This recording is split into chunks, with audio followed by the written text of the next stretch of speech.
So for figures to be similar, here it says study if the polygons are similar. For figures to be similar, two things. The angles have to be equal and sides have to be proportional. One thing that I know about angles is that two angles that are adjacent, they're connected by a side, they add up to 180. So on my figure on the left, I have 120. I'm going to say the corner up here will be 60 because they have to add up to 180. Now, when I compare angles on my two figures, I'm comparing 60 with 60. It's equal. So far, so good. Remember, angles have to be equal. Sides have to be proportional.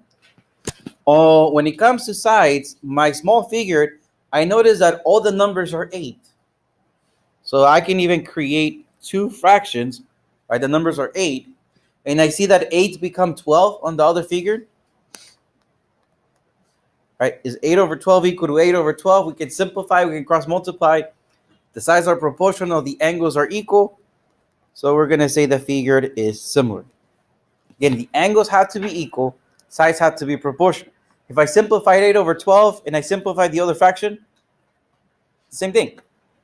Yes. So the 60 has to equal to 120 on the other side? Two angles that are adjacent, connected by a side, add up to 180. All right. Any questions on this one? No. Now, looking at the second example, I'm going to tell you guys that the polygons are similar. So because I said they are similar, sides are proportional. Find the missing side length.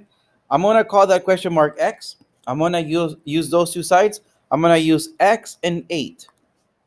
Now, when I look at in the other picture, I see that X becomes 7 and 8 becomes 4. Cross multiply and solve for X. You can always simplify 8 over 4. I'm going to call that 2 over 1. Now, let me cross multiply. 1 times X equals 7 times 2. X equals 14. You only need 2 measurements. Same thing I'm going to do for number 3. The polygons are similar.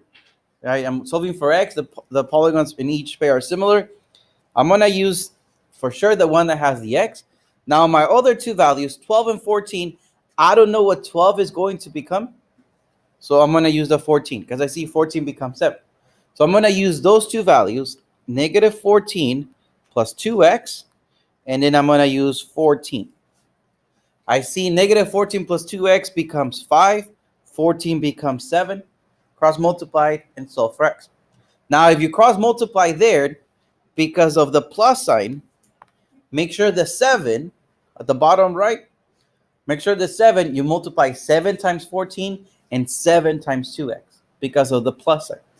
I'm going to simplify first, though. 14 over 7, I'm going to call that 2 over 1. So when I cross multiply, the 1, I'm going to go 1 times 14 and 1 times 2X. So I have negative 14 plus 2X equals 10. Right? 5 times 2, that's what gave me my 10. The rest is just algebra. I want the 2X by itself. So my minus 14, I'm going to move it to the right as a plus 14. I have the 2X equals 24. Divide both sides by 2. X equals 12. Any questions so far? No. Now, looking at this one, the triangles are similar. So I'm going to use these two figures, these two numbers. I'm going to use X and 16. If you know that X goes with 104, if it goes with 169, then you already write the number that it goes with at the bottom. If you cannot tell, use the notation that I have. X is the side UR. So the letters U and R, it seems to be from the second triangle. I'm ignoring the letter in the middle because I'm using UR.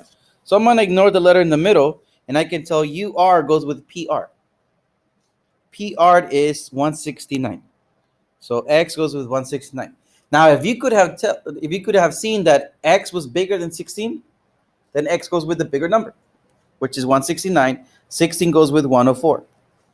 Cross multiply, solve for X. I'm going to simplify side to side, 104 and 169. I'm going to divide each by 13. So this is 13 and this is 8. I'm also going to simplify my second fraction, 16 over 8. as 2 over 1. Now cross multiply. 1 times x equals 13 times 2. So x equals 26. Are we okay? Yeah. Now number 5, same thing. But on this one, I'm literally going to put the letter x. Let me. So I'm going to use the values I'm going to use is 5x and 39. You can see 5x is bigger or smaller than 39. The big number goes with the big number. The small number goes with the small number. If you cannot tell, use the notation. 5x is the side DC. I'm going to ignore the first letter from here. So I'm going to ignore the first letter from here. So 5x goes with the side VW. So that means that 5x goes with 10. 39 goes with 13. Now simplify, cross multiplied. 39 over 13, I'm going to call that 3 over 1. On the left, I can simplify my numbers, 5 over 10. So 5x over 10, I'm going to call that 1x over 2. I can even write the number 1x over 2. Now when I cross multiplied, 1x times 1 equals 3 times 2. So x equals 6. State if the triangles in each pair are similar. If so if they are, state how you know. Do not come, because I saw it on the quiz, but on the test, if you guys do come and look at, EFG, probably he meant it's similar to UVW, you guys come and say, not similar. By writing that, you are telling me they are similar, I just don't know how, but they are similar, but then you tell me they are not similar.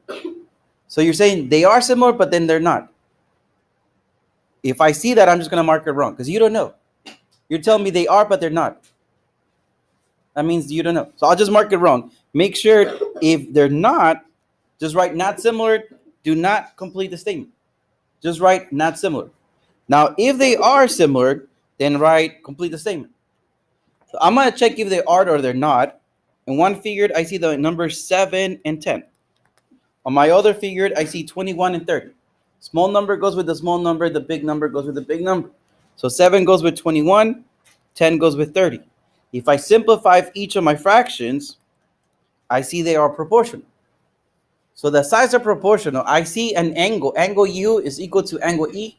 So the angle in between it's the same. That's side angle side. The order of the letters does matter though. If you notice, I'm looking at EF. I'm starting with EF, which is the small side. So I have to start with the side either UV or VU. Order of the letters does matter.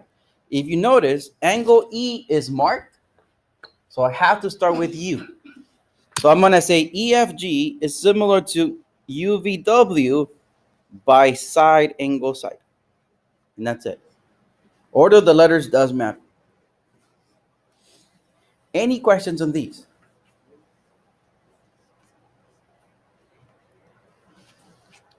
Now on this one, which is what we were looking at yesterday, we have 3 triangles.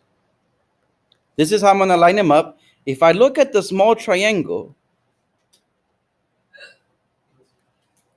and you rotate it such that the angle 90 degrees is at the bottom left, like if you rotate it, you're going to find out that this is 36 and this is X. That's the yellow triangle. Now you see the white one. If I rotate it such that the 90 degrees is at the bottom left, this is X and this is 64. Now the big triangle, I only know that the hypotenuse is 100. Right? 64 plus 36. That's all I know.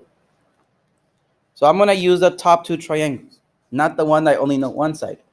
On one triangle, I have 36 and X. On the other triangle, I see that 36 becomes X. X becomes 64. Cross multiply because I cannot simplify. X times X is X squared.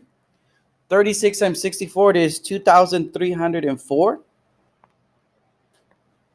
Get the square root on each to get the X by itself.